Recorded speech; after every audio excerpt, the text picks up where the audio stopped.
우리 함께 하나님께 찬양 드리면서 예배로 나아가겠습니다. 찬송가 285장 찬양 드리겠습니다.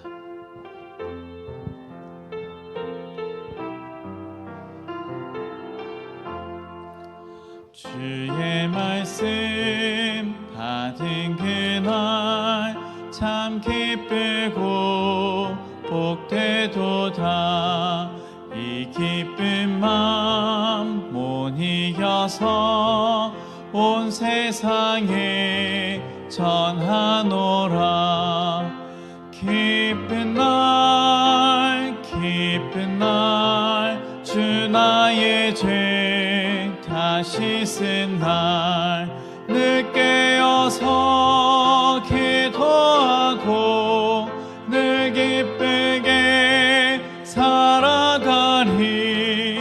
기쁜 날 주 나의 죄 다시 쓴 날 이 좋은 날 내 천한 목 새 사람이 되었으니 이 몸과 마음 다 바쳐서 영광의 주를 섬기리. 기쁜 날 주 나의 죄 다시 쓴 날 늘 깨어서 기도하고 늘 기쁘게 살아가리. 기쁜 날 주 나의 죄 다시 쓴 날 새 사람 된 그날부터 평안한 마음 늘 있어서 이 복된 말 전하느니 나의 본문 삼았도다. 기쁜 날 주 나의 죄 다시 쓴 날 늘 깨어서 기도하고 늘 기쁘게 살아가리.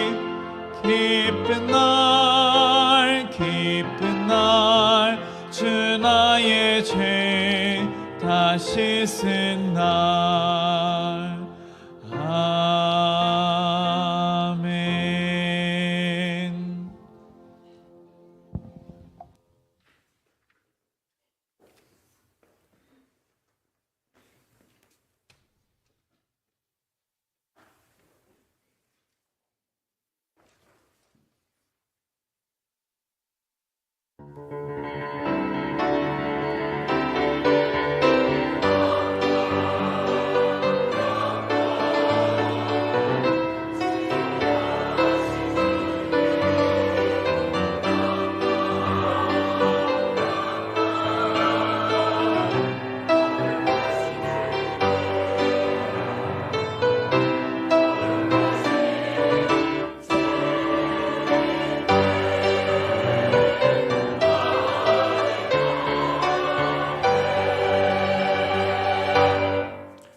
존귀하신 하나님, 지난 한 주 예측할 수 없는 일들로 인해 방향 감각을 상실했던 우리 손을 잡아주셔서 이 귀하고 복된 예배의 자리로 나오게 하심을 진심으로 감사드립니다.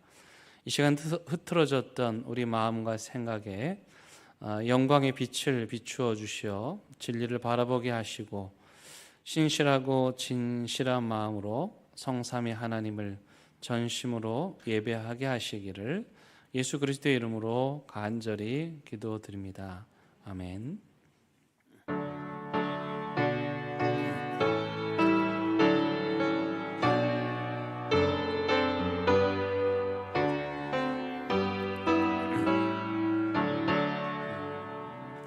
거룩 전능하신 주님, 이른 아침 우리 주 찬송합니다.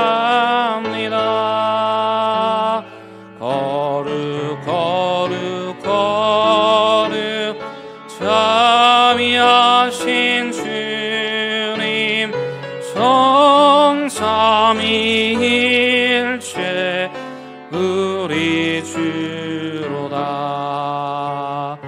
거룩 거룩 거룩 주의 보좌 앞에 모든 성도 멸류관 벗어드리네. 전군 천사 모두 주께 굴복하니 영원히 위에 계신 주로다. 거룩 거룩 거룩 주의 위대한 영광 모든 죄인으로는 모을 수 없도다.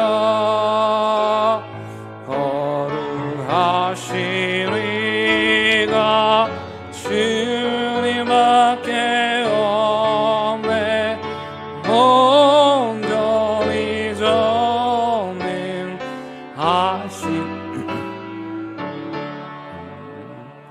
거룩 거룩 거룩 전능하신 주님 전능 만물 모두 주 찬송합니다. 거룩 거룩 거룩 전능하신 주님 성삼위일체 우리 주로다.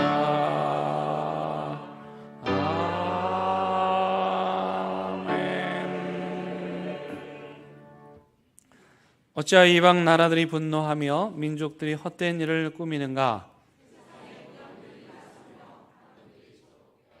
여호와와 그의 기름 부음 받은 자를 대적하며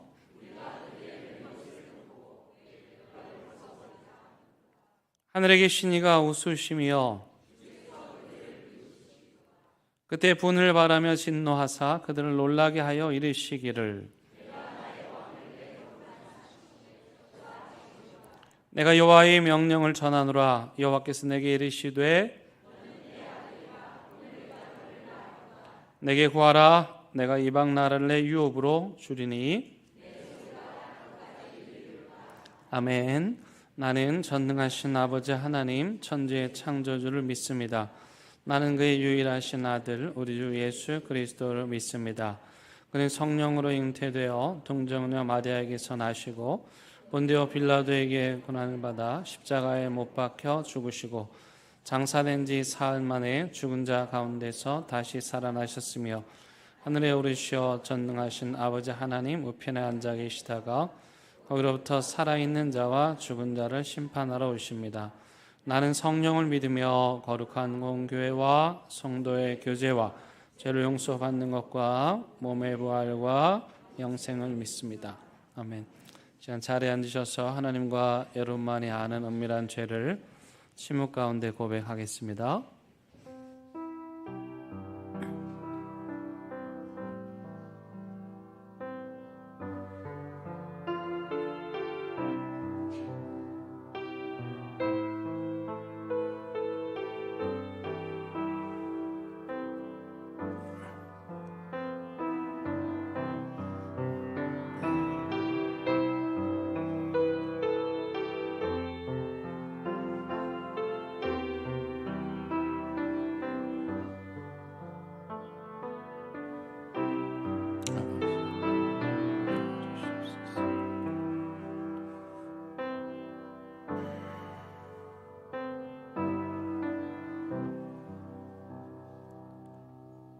여기 참여하는 자들에게 주시는 하나님의 용서와 위로의 말씀이 있습니다. 수고하고 무거운 짐진 자들아 다 내게로 오라. 내가 너희를 쉬게 하리라. 나는 마음이 온유하고 겸손하니 나의 멍에를 메고 내게 배우라. 그리하면 너희 마음이 쉼을 얻으리니 이는 내 멍에는 쉽고 내 짐은 가벼움이니라 하시니라. 아멘.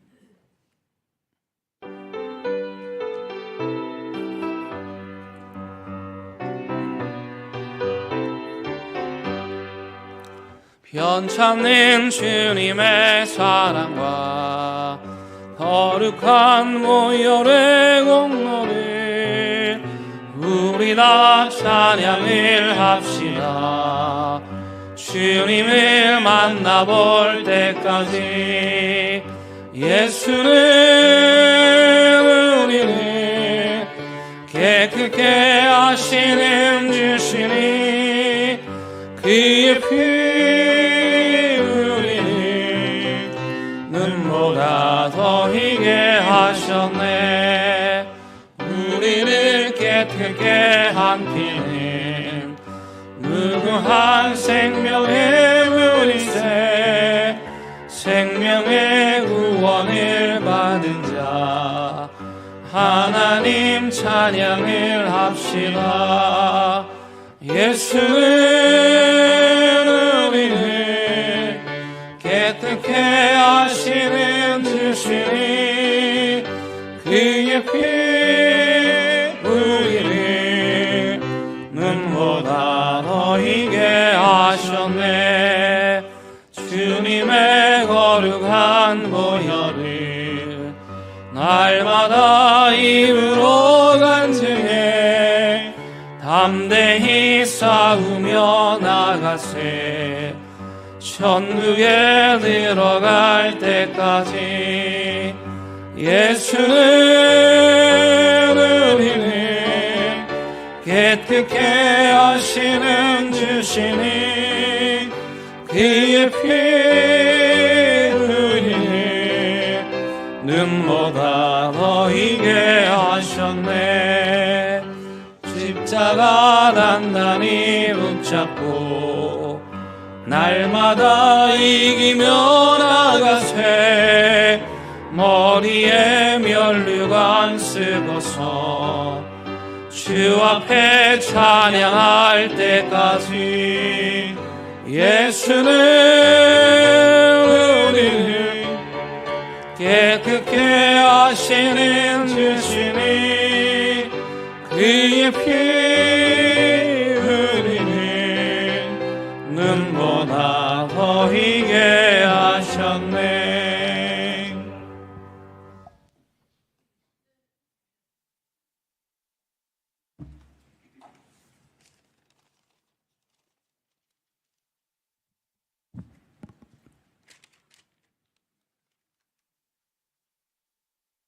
할렐루야. 언제나 변함없는 사랑으로 우리를 지켜주시고 하나님의 자녀로 살아갈 수 있도록 인도해 주시는 크신 은혜에 감사와 찬양을 올려드립니다. 지난 한 주간 각자의 삶의 자리를 지켜주시고 지치고 힘들어 쓰러질 때도 있었지만 그때마다 다시 일어설 힘을 주시고 승리하는 삶 살 수 있도록 인도해 주신 은혜에 더욱 감사를 드립니다. 우리의 삶의 자리를 뒤돌아보면 하나님의 방법과 뜻을 따르기보다 나 자신의 방법과 생각을 쫓아가는 어리석음을 범할 때가 너무 많았음을 고백합니다. 이런 모습조차도 사랑해 주시고 안아주실 하나님 아버지임을 믿기에 이 자리에 나왔사오니 부족하고 어리석은 저희들을 용서하여 주시옵소서. 이 시간 예배를 통하여 우리의 마음과 영혼이 깨끗하게 되고 새 힘을 얻게 하시며 또다시 시작될 한 주간 같은 죄를 저지르는 어리석음을 범하지 말게 하시고 이 험하고 악한 세상을 넉넉히 이기고도 남을 만한 굳센 믿음을 얻게 하여 주시옵소서. 나라를 위해 기도합니다. 너무나 큰 어려움에 빠져있는 우리나라를 불쌍히 여겨 주시옵소서. 자신들의 뜻과 행동만 옳다고 고집하는 어리석은 정치 지도자들을 정신 차리게 하시옵소서. 하나님을 두려워하는 마음을 부어주시고 하루속히 안정된 나라와 국민들의 안정된 삶을 위하여 화합된 정치를 할 수 있도록 인도하여 주시옵소서. 하나님의 공의가 살아있는 아름다운 우리나라 대한민국이 될 수 있도록 간절히 기도하는 우리가 되기를 바라고 소망합니다. 대형교회를 사랑하시는 하나님 아버지, 우리 대형교회 모든 형제 자매들이 서로 사랑하고 서로를 위해 기도하는 아름다운 공동체가 되게 하여 주옵시고 협력하여 선을 이루어가는 아름다운 대형교회가 될 수 있도록 간절히 기도합니다. 우리 대형교회 교우들이 발걸음 딛는 곳마다 그리스도의 향기가 풍겨나게 하시고 기도하고 소망하고 바라는 모든 일들이 하나님의 뜻과 방법대로 이루어가는 삶을 살아갈 수 있게 인도하여 주시옵소서. 육신이 연약하여 병석에 누워있는 한우들을 위로하여 주시고 하루속히 회복되어 같은 자리에서 예배할 수 있도록 도와주시옵소서. 교회 학교와 다음 세대 아이들을 위하여 기도합니다. 점점 더 악해져가고 이기주의로 가고 있는 이 세대를 본받지 말고 조금 천천히 가더라도 하나님의 방법을 쫓아 바른 길로 갈 수 있는 다음 세대, 따뜻한 마음과 신실한 믿음을 가득 소유한 그런 아름다운 아이들로 성장해 갈 수 있도록 바라고 기도합니다. 추운 날씨에 예배를 돕기에 수고하시는 모든 손길들을 위해 축복하시고 임마누엘 성가대의 아름다운 찬양을 기쁘게 받으시옵소서. 이제 선포되는 목사님의 말씀을 통하여 은혜 가득 받고 또 한 주간 새롭게 살아갈 힘을 얻게 하시기를 간절히 바라옵고 예수님의 이름으로 기도합니다. 아멘.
우리에게 주시는 하나님의 말씀은 마태복음 7장 21절에서 27절의 말씀입니다.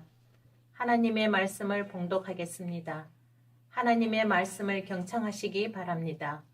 나더러 주여 주여 하는 자마다 다 천국에 들어갈 것이 아니요 다만 하늘에 계신 내 아버지의 뜻대로 행하는 자라야 들어가리라.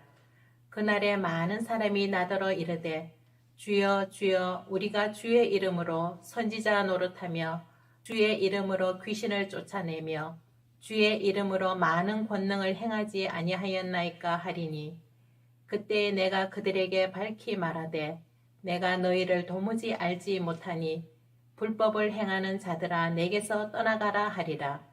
그러므로 누구든지 나의 이 말을 듣고 행하는 자는 그 집을 반석 위에 지은 지혜로운 사람 같으리니 비가 내리고 창수가 나고 바람이 불어 그 집에 부딪히되 무너지지 아니하나니 이는 주추를 반석 위에 놓은 까닭이요 나의 이 말을 듣고 행하지 아니하는 자는 그 집을 모래 위에 지은 어리석은 사람 같으리니 비가 내리고 창수가 나고 바람이 불어 그 집에 부딪힘에 무너져 그 무너짐이 심하니라.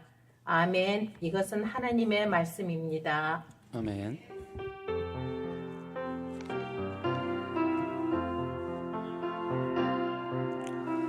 이 말씀 따라 사는 동안 지치지 않게 하시고 이 말씀 따라 사는 동안 주님 나라 이루소서. 우리 김희수 제자님 표정이 지난주하고는 다르죠? 왜 이렇게 저기 활짝 폈습니까? 예, 이제 어제부로 우리 새신랑 되셨습니다. 너무너무 축하드리고 또 이제 함께해 주신 분들께도 감사를 드립니다. 음악가 집안이어가지고 어제 결혼식을 하는데 거의 뭐 음악회를 방불할 정도로 그런 아름다운 음악을 들을 수 있었는데요. 그 중에 우리 제자님 친구분들이 함께 불렀던 정말 멋진 중창이 있습니다. 제가 추측한데 제목이 팔복일 것 같은데 산상수훈의 시작이죠. 산상수훈을 여는 산상수훈을 제가 계속 요리로 만찬으로 비유로 하는데 팔복 심령이 가난한 자는으로 시작되는 이 팔복은 일종의 그 산상수훈에서는 그 에피타이저 같은 메인 메뉴를 먹기 전에 입맛을 돋우기 위해서 먹는 그 팔복의 말씀이 그런 느낌인데 어제 그 팔복의 말씀을 정말 멋진 성악가들이죠. 다 성악가들이 찬양으로 들려 주었습니다. 너무너무 감사하고 그 곡을 이 산상수훈 설교가 끝나는 2월 마지막 주일에 찬양대가 소화할 수 있습니까? 예, 그게 문제구나. 예, 소화가 되면 하면 좋을 것 같습니다. 이게 신학자들이 이제 멋있는 말을 좀 하는데 그냥 멋있는 말도 있지만 되게 의미 있는 말들도 많아요. 한스 퀸이라고 하는 독일의 신학자가 이제 튜빙겐 대학교 교수였는데 그 교수직을 은퇴하면서 이런 의미 있는 말을 했습니다. 앞으로 이 세상에서 형식적인 종교는 다 사라질 거다. 어떤 종교요? 형식적인 종교, 즉 다시 말하면 가짜죠. 겉으로는 종교인데 그 안에는 생명력이 없는 거죠. 그런 가짜 종교들은 이 세상에서 다 사라질 거다.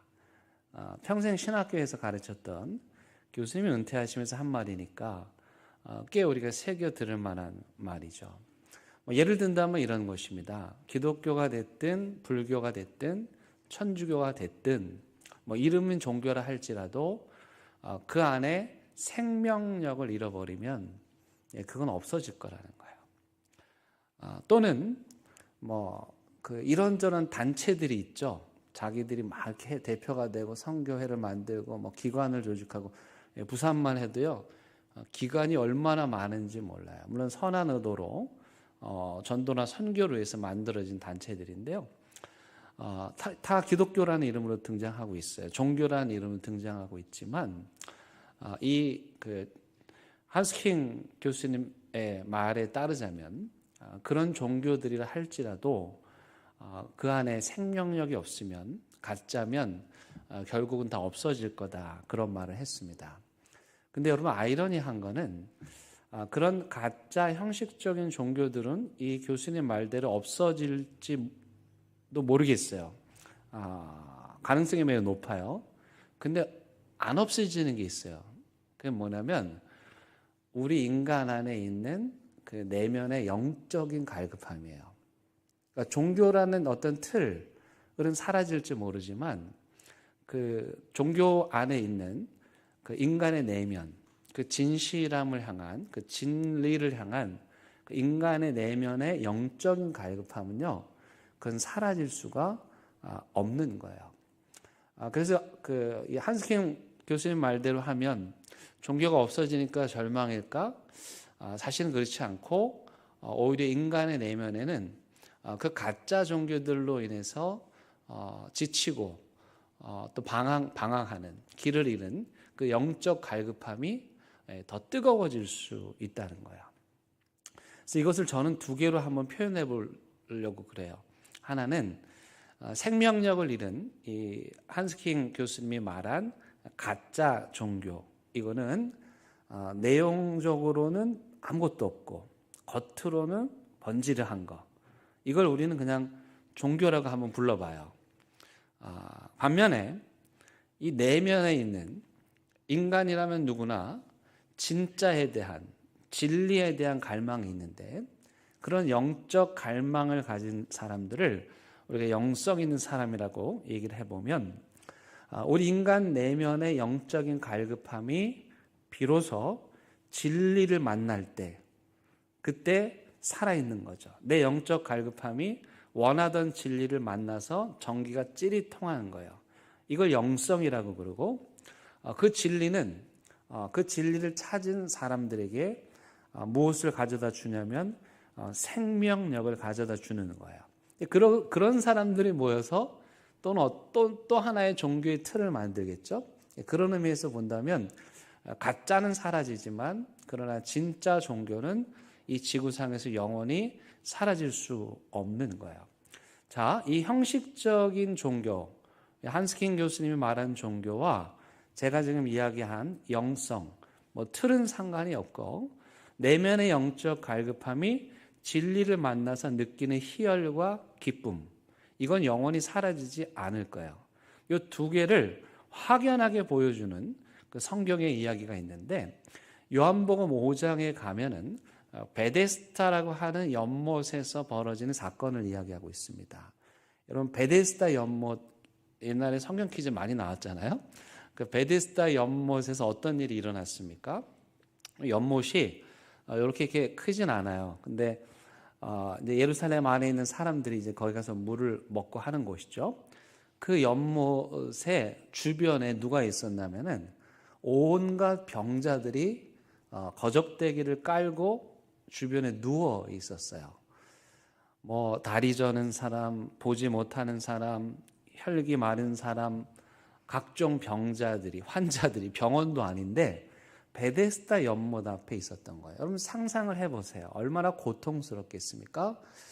자기 몸 하나 제대로 돌보지 못하는 환자들이 거기에 거적대기를 깔고 살고 있는 거죠. 한마디로 말하면은 정말 아비규환이죠. 인간의 육신의 고통, 또 버려졌다는 고통, 거기서 또 먹고 살아야 되니까 매일매일을 생계를 유지하면서 살아가고 있는 베데스다 연못 주변의 사람들, 한마디로 말하면 정말 처참한 현실이죠. 근데 왜 이들이 거기에 있었냐면은 이런 미신 때문이었어요. 베데스다 연못이 가끔 이렇게 물이 동한다, 마치 이렇게 온천수처럼 이렇게 물이 동한다는 거야. 근데 물이 동할 때 거기 1등으로 들어가면은 무슨 병에 걸렸든지 다 낫는다. 그럼 이게 사실이겠습니까? 그냥 전설이고 미신이죠. 그런데 왜 이런 미신이 이 사회에 퍼져 있었을까요? 여러분, 불안정한 사회일수록 미신이 성행합니다. 왜냐하면 사람들이 계속 영적인 갈급함이 있는데 그 영적인 갈급함을 채우려고 노력을 하는 거죠. 이렇게도 해보고 저렇게도 해보는데 계속해서 찾는 시도들을 하다 보니까 이런저런 미신들이 성행하는 거예요. 오늘날 한국에 무속 신앙이 성행하는 것은 사실은 기독교인들로서는 매우 부끄러운 일입니다. 왜냐하면 그들이 영적 갈급함으로 그 온천수에다가 온천이 동할 때 가장 먼저 뛰어들어서 들어가는 사람이 병이 낫는다는 이 말도 안 되는 이야기를 진짜처럼 믿고 그 앞에서 거적대기를 깔고 살고 있는 몇 년 동안이요. 심지어 어떤 사람은 38년 동안이나 그 앞에서 그 전설 하나만 믿고 그 미신 같은 이야기 하나만 믿고 살아가고 있는 거예요. 근데 요한복음 5장에 가보면요, 이 베데스다 이야기를 시작할 때 이렇게 말합니다. 양문곁 베데스다라고 말합니다. 자, 지금 베데스다는 제가 말씀을 드렸어요. 그럼 양문은 뭡니까? 예루살렘에 여러 개의 문이 있었는데 예루살렘에 들어가는 문 중에 이스라엘 백성들 유대교도들이니까 유대인들이 예배 드릴 때 제물을 드린단 말이죠. 그 제물이 들어가는 문이 양의 문이에요. 이게 쉽게이트예요. 그 양을 말해요. 그러니까 제물이 들어가야 될 거 아닙니까? 그래서 그 문으로 제물을 받는데 누가 받겠습니까? 제사장들이 받겠죠. 그래서 이 양문은 제사장들의 주요 출입문이기도 했어요. 그들은 그곳에서 양을 받아가지고 양을 잘 잡아가지고 그리고 하나님께 예배를 드리는, 그러니까 유대교로서 구약의 전통에 따른 종교적인 그 행위들을 정말 열심히 한 거예요. 양문으로 양을 받아가지고 촉촉촉촉촉 양을 도축해가지고 탁 각을 떠가지고 태울 건 태우고 올릴 건 올리고 버릴 건 버리고 하면서 기가 막히게 종교 전문가죠. 전문가처럼 구약의 제사를 잘 드렸어요. 근데 여러분 보세요. 베데스다가 어디 있었다고요? 양문 곁에 있었대요. 자, 그러면 제사장들이 이 양문으로 드나들면서 베데스다에서 벌어지고 있었던 상황들을 봤을까요? 못 봤을까요? 봤겠죠, 그렇죠? 보세요, 이들은요 하나님을 예배하는 제사장들이에요. 그래서 정말 빈틈없이 실수 없이 양문을 드나들면서 제사를 잘 드리고 있어요. 근데 문제는 뭐냐면 그 양문 바로 옆에 베데스다가 있었고 베데스다의 상황이 어떻습니까? 처참한 현실이죠. 근데 이 종교 지도자라는 사람들이 예배를 기가 막히게 너무너무 잘 드려요. 그것도 열심히 잘 드려요. 근데 베데스다의 사람들의 삶에 대해서는 조금도 관심이 없는 거예요. 이걸 한스킹이 뭐라고 말하냐면은 형식적인 종교라고 그러는 거예요. 베데스다에서 사람들은 죽어가고 있는데 여기서 고통당하고 있는데 그 바로 옆으로 난 양의 문으로 드나들면서 열심히 예배를 드리는 거예요. 저는 이 장면이요 소름이 돋아요. 이 예배에 빈틈이 없습니다. 오늘처럼 이런 냄새도 안 나요. 철저합니다. 제사장들도 실수하지 않습니다. 완벽한 예배입니다. 근데 저는 그게 더 소름이 돋아요. 왜냐하면 그 사람들이 그 처참한 현실을 매일 보고 왔다 갔다 하면서 그거는 거들떠보지도 않는 거예요. 그리고 가가지고 예배를 드린답시고 있는 그런 것을 한스킹은 없어질 종교다. 실제로 유대교가 AD 70년을 기점으로 해서 무너지잖아요. 가짜들이죠. 이런 형식적인 종교는 외형은 완벽합니다. 어떤 것 하나 뭐 흠잡을 만한 게 없어요. 매끈하고 완벽해요. 기계적으로 톱니바퀴 돌아가듯이 척척척척척척척척척 돌아갑니다. 그런데 그 예배에 참여하고 인도하는 자들이 베데스다의 삶에는 무관심해요. 무관심할 뿐만 아니라 그들의 삶을 이렇게 살려내려고 하는 시도조차도 하지 못해. 왜? 자기들이 생명력이 없으니까. 가짜니까. 그러니까 죽어있는 자들 보고도 살려낼 생각도 하지 못하는 거예요. 근데 더 기가 막힌 건 뭐냐면, 여러분, 이 제사장들이 양의 문을 지나다니면서 베데스다에 있는 사람들을 어떤 시선으로 봤을까요? 존경하는 시선으로 봤을까요? 아니면 깔보는 시선으로 봤을까요?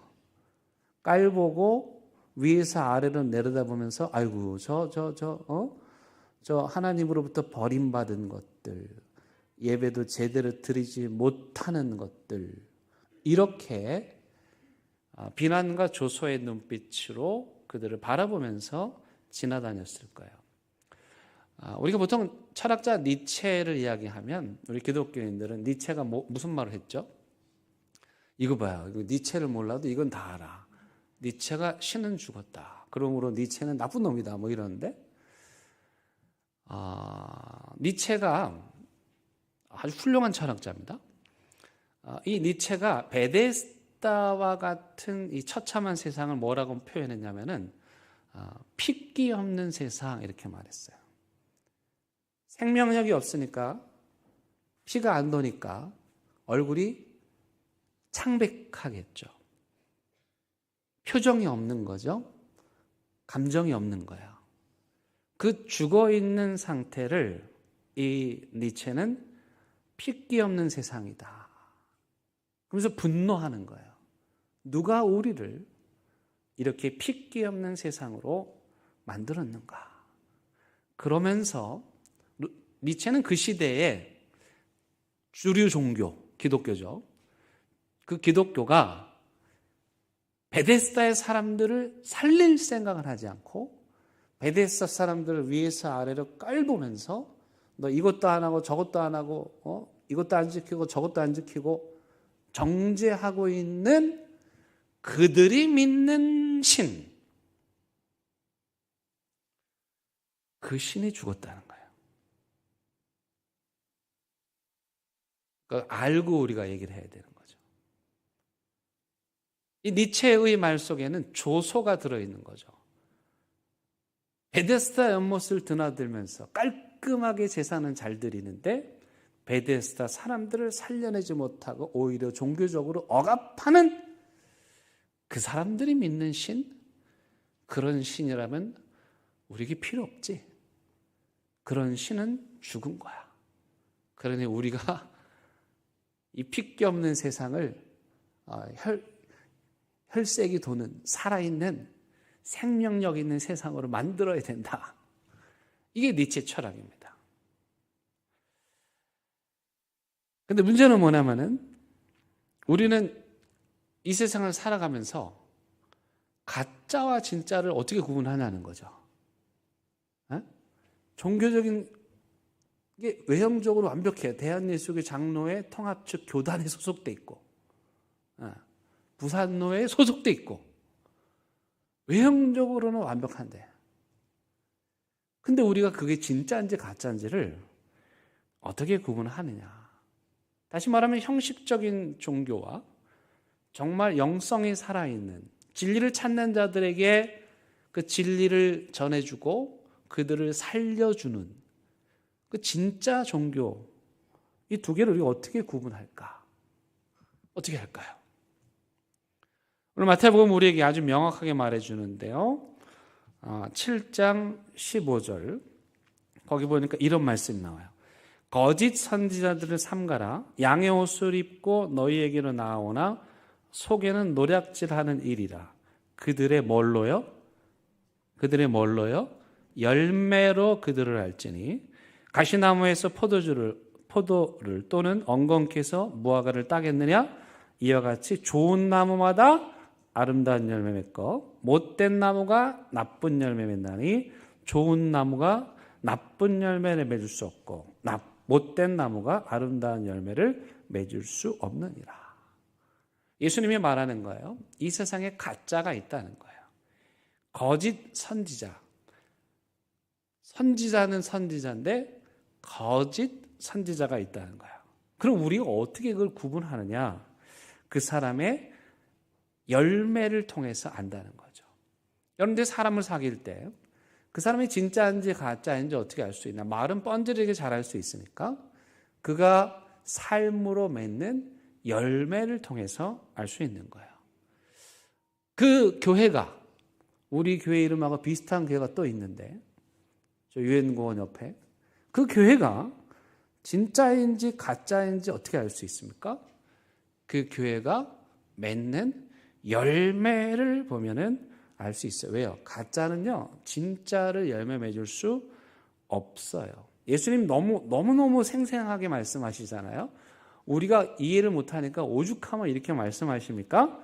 어떻게 가시나무에서 포도를 맺겠냐? 어떻게 가짜가 진짜를 맺겠느냐? 그렇게 말하는 거죠. 이게 예수님이 답답하시니까 20절에서 한 번 더 말합니다.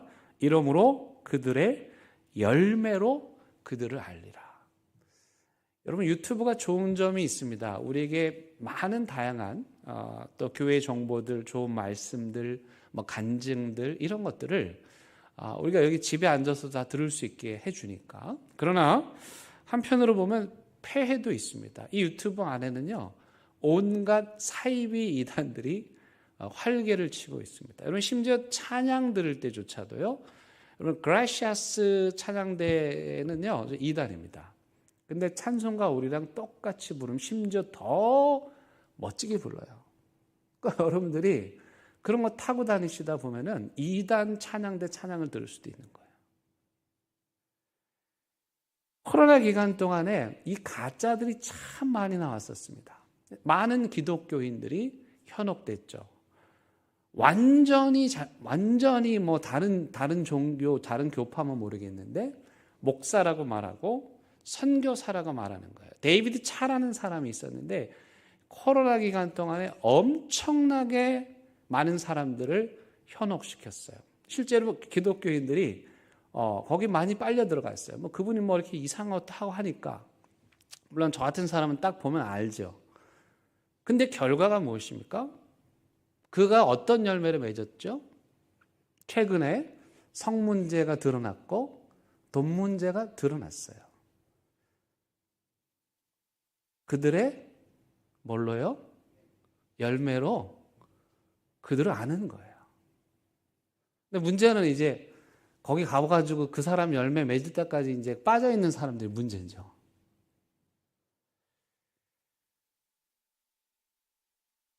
세례 요한이 예수님을 의심했습니다.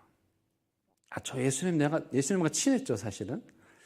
근데 저 예수님이 분명히 이제 메시아시고 구원자이심을 알고 자기가 그걸 다 준비했는데 세례 요한이 감옥에 갔습니다. 감옥에 가니까 마음이 좀 약해졌는지 세례 요한이 예수님께 좀 서운한 마음을 표현했어요. 감옥 안에 있으면 예수님이 이제 빨리 어떻게 일을 벌려가지고 헤롯 왕도 처단하고 빌라도도 처단하고 막 이래야 되는데 아무 일이 일어나지 않는 거예요. 그러니까 세례 요한이 서운했죠. 아마도 예수님이 면회도 안 가시고 사식도 안 넣어준 것 같아요. 그러다 보니까 세례 요한이 넌지시 제자들에게 예수님이 지금 하고 있는 게 내가 맞는지 모르겠는데 내가 이 말 안 하려다가 하는데 가서 물어봐라. 당신이 우리가 기다린 메시아가 맞습니까? 가서 물어봐라 이렇게 말해요. 그때 예수님이 나 맞아 이렇게 하면 되는데 그렇게 말하는 대신에 이렇게 말씀하시죠. 예수께서 대답하여 이르시되 너희가 가서 듣고 보는 것, 즉 예수님이 열매 맺은 것을 전해라. 요한에게 알려라. 어떤 일이 일어났죠?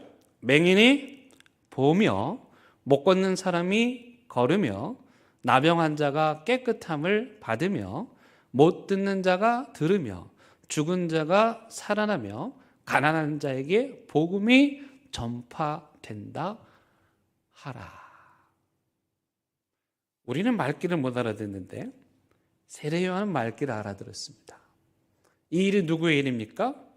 영원한 진리이신 구원자가 하는 일입니다. 즉 살아있는 생명력 있는 영성을 가진 베데스다 연못을 지나다니면서도 전혀 감동이 없는 그런 무감각한 사람들이 아니라 우리 예수님께서는 걷지 못하는 사람들, 나병 환자들, 못 듣는 사람들, 모든 병 걸린 사람들을 찾아가셨고 그들을 살려주셨고 그들에게 생명을 주셨고 핏기 없는 그들의 심령에 혈액이 돌게 하셨던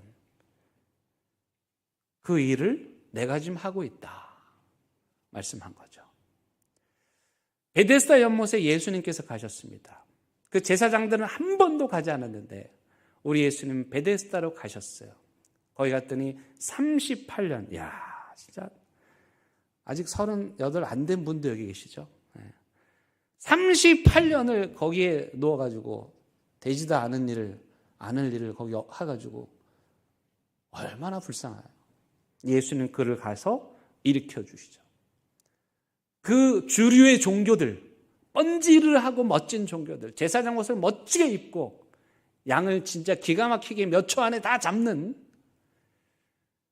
그런 종교인들은 거들떠보지도 않았던 그 베데스다에 예수님이 가셔서 거기 누워있는 그 사람을 일으켜 주셨습니다. 이게 진리입니다. 이게 진짜 종교입니다. 여러분 진리는 이 세상에 둘일 수가 없습니다. 영원한 궁극적인 진리는 하나입니다. 우리가 사도신경을 고백하는데 거기 보면 나는 믿습니다. 이게 이제 크레도라고 하는 단어를 살리기 위해서 이렇게 번역을 했는데 우리로는 조금 어색하긴 하죠. 나는 믿습니다. 이게 크레도예요. 여기 크레도라는 단어는 심장을 뜻합니다. 그래서 여러분들이 뭐 뜻을 알든 모르든 사도신경을 고백할 때마다 사실은 여러분들이 심장을 거는 거예요. 나는 심장을 걸고 이 말씀을 믿습니다. 그런 뜻입니다. 왜 그렇습니까? 우리가 왜 심장을 걸 수 있습니까? 이게 진리니까. 가짜가 아니니까. 영원한 진리이기 때문에 우리가 여기에다 심장을 걸 수가 있는 거예요. 그래서 믿음이란 뭐냐면 이 진리에 내 하나밖에 없는 심장을 걸고 그 진리를 따라서 살아가는 거예요. 그 진리가 누구입니까? 바로 예수님이십니다. 요한복음 14장 6절에서 예수님 말씀하십니다. 내가 곧 길이요 진리요 생명이니. 예수님 스스로 말씀하셨어요. 내가 곧 길이요 진리요 생명이다. 그런가 하면 로마의 총독, 여러분 로마 총독이면요 웬만한 요즘에 안기부 정보 수준으로 다 갖고 있는 사람이에요. 예수에 대해서 다 알고 있는 사람이에요. 근데 그가 예수님을 신문하면서 뭐라고 말합니까? 진리가 무엇이냐. 그는 알고 있었어요. 예수님이 진리라는 사실을. 바울도 에베소서 4장 11절에서 이렇게 말합니다. 진리가 예수 안에 있는 것 같이. 그래서 여러분 진짜와 가짜를 구분하는 건 아주 간단한데 진리이신 예수님을 믿는 거예요. 진리이신 예수님을 따르는 거예요. 특별히 오늘 본문은 반석 비유를 하죠. 반석과 모래에 비유하면서 우리가 어디에다가 집을 지어야 되겠습니까? 어디다 지어야 되죠? 요즘에는 공법이 발달해서 모래에다가서 지어서 하여튼 짓는데 힘들죠. 공사비가 많이 들어요. 집을 지으려면 반석 위에다 지어야 되는데 오늘 예수님께서 말씀하시는 건 뭐냐면 그 반석이 누구라는 거예요? 예수 그리스도라는 거예요. 그럼 우리 그리스도인들은 뭐 하는 사람입니까? 예수라고 하는 반석 위에다가 인생의 집을 짓는 거예요. 누구 위에다가요? 예수 위에다가. 예수가 아닌 다른 것에다가 인생의 집을 지으면 어떻게 될까요? 무너지게 되어 있습니다. 삼풍백화점 무너지듯이, 성수대교 무너지듯이 그 기초가 튼튼하지 못하면 무너지게 되어 있는 거죠.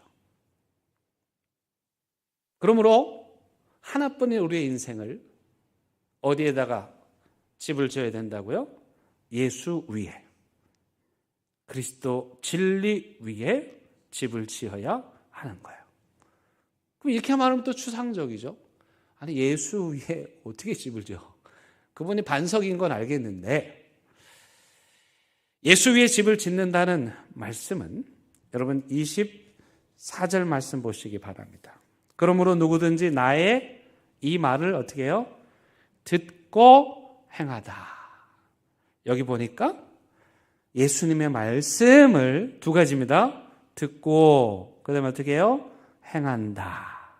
이게 바로 예수님 반석 위에 집을 짓는 거죠. 이게 두 가지가 나옵니다. 첫 번째는 들음의 영성. 뭘 들어야 될까요? 예수님의 말씀을 들어야 되는 거죠. 지금 산상수훈은 복된 삶으로 우리를 초대하는 너무나도 기가 막힌 만찬인데 그 만찬 식탁으로 우리를 불러주셨죠. 그 초대를 들어야 하고 이 식탁에 와서 예수님의 말씀을 들어야 하는, 그렇게 말씀을 들을 때 우리가 진리 위에 서게 되는 것입니다. 그래서 우리 교회는 오디오 바이블 매일 우리 성도님들이 녹음하는 이게 쉬운 작업은 아닙니다. 많은 분들이 수고하지만 그 일을 끊임없이 하는 이유는 뭐냐면 우리 성도님들의 삶이 하나님 말씀을 들을 수 있도록 하기 위함입니다. 바이블 아카데미도 마찬가지입니다. 바이블 아카데미를 통해서 하나님의 말씀의 진리를 계속해서 듣고 그 진리 위에 뿌리 내리는 삶을 살도록 하기 위함이죠.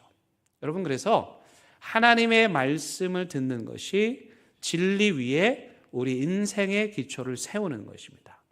저는 성경을 읽지 않는 분들을 믿지 않습니다. 박사학위 10개를 가져도 믿지 않습니다. 성경의 진리를 공부하지 않는 사람들의 말을 신뢰하지 않습니다. 어디서 막 이상한 거 듣고 와가지고 하기 때문에. 여러분, 완전 가짜보다 더 무서운 게 뭐냐면요, 유사 기독교입니다. 혼합된 기독교입니다. 기독교의 진리는 그래서 타협되어서는 안 되는 거예요. 오직 예수 그리스도, 그분만이 유일하게 우리의 인생의 기초가 되는 것입니다. 수요 바이블 아카데미 지난주에 종강했는데 새 학기를 시작하겠지만 어렵습니다. 신학교 수준으로 가르치니까. 근데 왜 그렇게 공부하느냐? 우리가 예수 그리스도의 진리 위에 인생의 기초를 세우기 위함이고 대형교회를 말씀의 기초 위에 세우기 위함인 것입니다. 여기에 대해서는요, 여러분, 타협이 안 됩니다. 적당히가 안 됩니다. 오직 말씀, 그 진리, 순도 100%인 그 예수님의 진리만이 우리가 서야 하는 반석인 것이죠. 두 번째는 뭐라고 합니까? 듣고 그 다음에 어떻게 한다? 행한다. 그럼 21절 말씀 한번 볼까요? 우리 다 같이 읽겠습니다. 시작. 나더러 주여 주여 하는 자마다 다 천국에 들어갈 것이 아니요 다만 하늘에 계신 내 아버지의 뜻대로 행하는 자라야 들어가리라. 아유, 되게 좀 찔리는 말씀 하시죠? 우리 맨날 주여 주여 하는데 가짜인 거죠. 형식상의 종교인 거죠. 다만 하나님의 뜻대로 하는 사람, 이게 진짜 영성을 가진 것이죠. 하나님의 말씀을 잘 듣고 그 말씀대로 살아내는 것, 실천하는 삶을 살아가는 것. 그래서 여러분, 우리말에 아름답다라는 말의 어원이 암답다입니다. 아의 리을 미음인데 알다라는 말의 명사죠.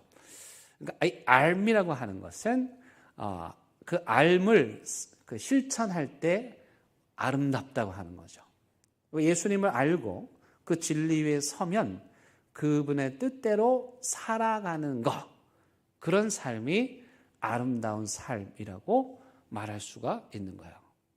그러니까 저는 여러분들이 아름답게 되기를 바랍니다. 피부과의 24회 할부를 끊으시는 것보다 오디오 바이블 들으시는 게 더 낫고 수요 바이블 아카데미에 오시는 것이 훨씬 더 여러분들을 아름답게 만들어 줄 겁니다.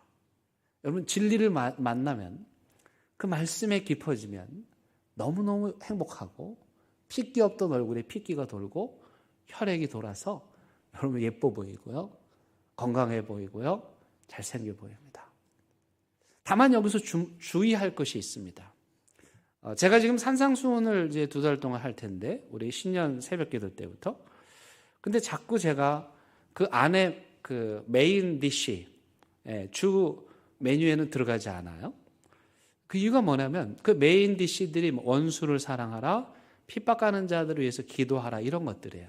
근데 이걸 먼저 해버리면은 율법으로 흐르기가 쉬워요. 그 겉으로 드러나는 원수 사랑이나 나를 핍박하는 자를 위해서 기도하고 오른뺨 때리면 왼뺨도 되는 이 말씀들이 있기까지는 이것을 실천할 수 있기까지는 뭐가 필요합니까?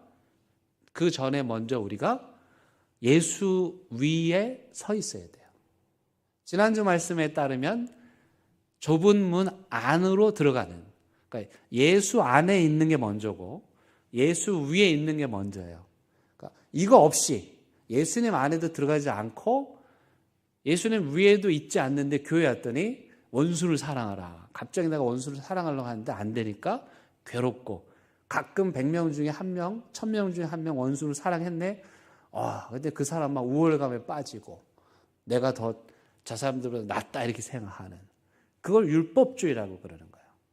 그래서 그러한 행위들이 있기까지 그 전에 먼저 중요한 게 뭡니까? 우리가 누구 위에? 예수 위에 서는 거죠. 예수 안에 들어가는 거예요. 그러면 그때 예수의 능력으로 나를 핍박하는 자로 해서 기도할 수 있고 나에게 오른뺨 때리는 사람에게 왼뺨도 될 수 있게 되는 그 초대 말씀까지 가는데 지금 계속해서 제가 반복하는 것은 그 행위보다 먼저 뭐가 중요하다? 그들의 열매로 그들의 삶을 알듯이 우리가 근본의 뿌리를 예수 안에 내리고 예수 위에 우리 인생의 기초를 세울 때 그런 사람들을 멋진 그리스도인이라 이렇게 말합니다. 그런 그 부정적 통계를 제가 다 신뢰하지는 않지만 최근에 계속 발표되는 통계에 따르면 기독교에 대한 신뢰가 여러 종교들 중에 제일 낮더라고요. 아니 여러분, 제가 어디를 봐서 못 믿게 생겼습니까? 네? 그래서 제가 그렇게 생겼습니까? 기분 나빠요? 근데 왜 이렇게 됐을까요? 우리가 예수 반석 위에 집을 세우지 않으니까, 가짜 사이비 유사들에 빠지니까 그렇게 취급받고 있는 거예요. 저는 굉장히 자존심이 상하고요. 제가 부드럽게 얘기하지만 이런 현실이 분노가 치밀어 오르고요. 그리고 우리가 가진 진짜 예수를 이 베데스다의 핏기 없는 세상에 전하지 못하는 것에 대해서 정말 가슴을 찢으며 아파합니다. 사랑하는 대형교회 성도 여러분, 우리 대형교회가 진리의 반석, 예수 그리스도의 반석 위에 서서 베데스다에서 고통당하는 사람들, 저 핏기 없는 얼굴로 산 것이 아닌 그런 불행한 인생을 살아가는 사람들을 다 건지고 구원하는 진리의 터 위에 굳게 선 저와 여러분들 되기를 바랍니다. 우리 함께 찬양하시겠습니다.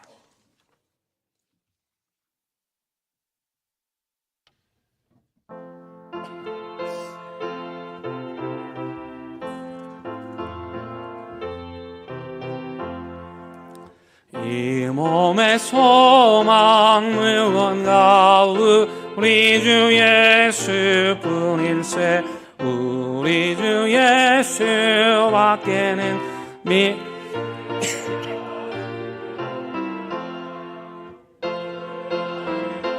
거기시는 그 위에 내가 서리라. 그 위에 내가 서리라.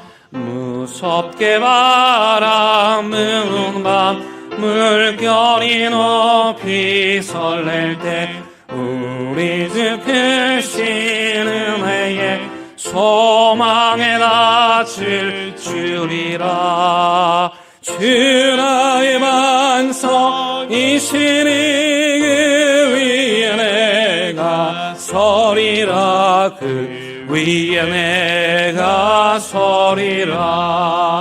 세상에 믿던 모든 것 이뤄질 그날 되어도 구주의 언약 미사와 내 소망 더욱 크리라.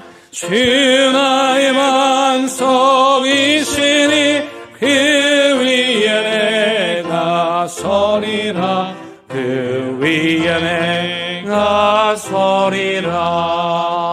바라던 천국 올라가 하나님 앞에 배울 때 그 주의 의를 힘입어 어여시 바로 서리라. 주 나의 반석이시니 그 위에 내가 서리라. 그 위에 내가 서리라. 기도하시겠습니다. 하나님, 이 세상에 예수님 아닌 것들 다 무너지게 되어 있습니다. 떵떵거리며 큰 소리 치지만 다 허물어지게 되어 있습니다. 이 시간에 간절한 마음으로 기도합니다. 하나뿐인 우리의 인생이 영원한 진리이신 예수 그리스도 그 반석 위에 굳게 세워지게 하여 주옵소서. 우리 자녀들이 유행 한번 지나가면 허물어질 그 모래 위에 인생의 집 짓지 않게 해주시고, 영원한 반석이신 예수 그리스도 그 기초 위에 인생의 집 짓게 하여 주옵소서. 교회조차 허물어져가는 이 시대에 대은교회 하나님 말씀 그 진리의 기초 위에 굳건히 터 닿게 하여 주옵소서. 예수님의 이름으로 기도드립니다. 아멘.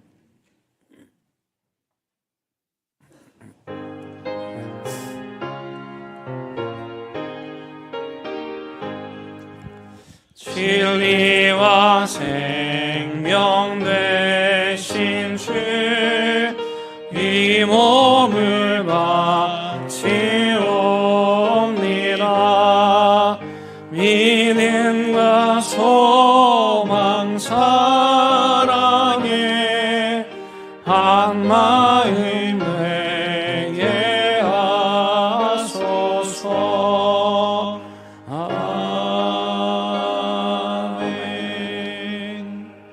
하나님, 물질을 이 세상 썩어질 창고가 아니라 영원한 하늘 창고에 쌓으라는 주님 말씀에 따라 이 시간 우리의 예물들 천국 창고에 올려드립니다. 주님께서 받아주시고 이 믿음의 고백하는 자들이 이 땅에 살아가는 동안 하늘의 신령한 복들 풍성하게 누리게 하여 주옵소서. 세상 향하여 나아갑니다. 곧 허물어질 것들, 무너지고 쓰러질 것들에 우리의 발 디디지 않게 하여 주시옵시고, 영원한 반석이신 예수 그리스도 그 위에 우리 인생 굳건하게 세워가게 하여 주옵소서. 예수님의 이름으로 기도드립니다. 아멘. 예, 함께 인사 나누시겠습니다. 잘 오셨습니다. 예, 반갑습니다. 우리에게 방문하신 분들 환영합니다. 여러분들의 영적인 여정에 하나님이 함께 하시기를 바라고, 우리 대연교회도 여러분들을 함께 도와주고 싶습니다. 혹시 도움이 필요하시면 언제라도 말씀해 주시기를 바랍니다. 오늘 오후 예배는 우리 총여전도회 주일입니다. 우리 여전도회 연합회에서 함께 헌신 예배를 드리고요. 강사 목사님은 우리에게 올해부터 협동 목사님으로 섬기게 되신 이경선 목사님 오셔서 말씀 전해 주십니다. 많이 참여해 주시기를 바라고요. 이번 주 월요일과 토요일 우리 교회에서 우리 장로님들 모임이 있습니다. 제가 거기서 설교하고 강의하는데 위해서 기도해 주시기를 바랍니다. 저는 이번 한 주간 기도 및 말씀 연구하는 시간을 갖습니다. 함께 기도해 주시기를 바랍니다. 우리 어제 결혼한 우리 김희수 지휘자님 축하합니다 하고 박수 한번 하겠습니다. 한 번 더 축하드립니다. 네. 네, 또 축하할 일이 있습니다. 우리 찬양대 박주영이 임용고사 드디어 합격해가지고 음악 선생님 되셨습니다. 우리 큰 박수로 축하하겠습니다. 축하합니다. 예, 우리 다 함께 일어나셔서 열단의 찬양 부르시겠습니다.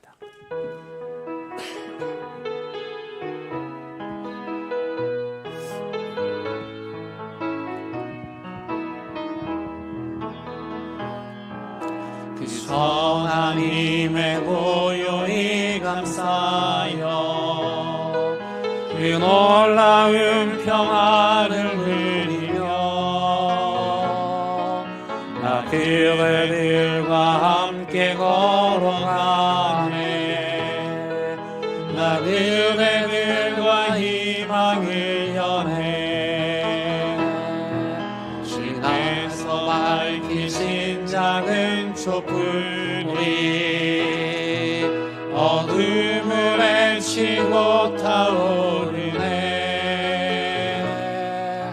그린 우리 모두 하나 되어 오늘 이에 비추게 하소서. 이 선하님이 우리 감싸시니 믿음으로 일어나를 기대하네. 주 언제나 우리와 함께 계셔. 하루 또 하루가 늘 새로워. 우리 주 예수 그리스도의 은혜와 하나님의 크신 사랑과 성령님의 인도하심이 다시 한번 영원한 진리이신 예수 그리스도 그 반석 위에 우리 인생을, 우리의 사업을, 우리의 삶을 세우기로 다짐하고 또 다짐하는 사랑하는 대한교회 모든 성도들 위해, 그들의 가정과 일터와 사업장 위에, 이 나라 이 민족 위에 이제부터 영원토록 함께 하시기를 간절히 축원합니다. 아멘.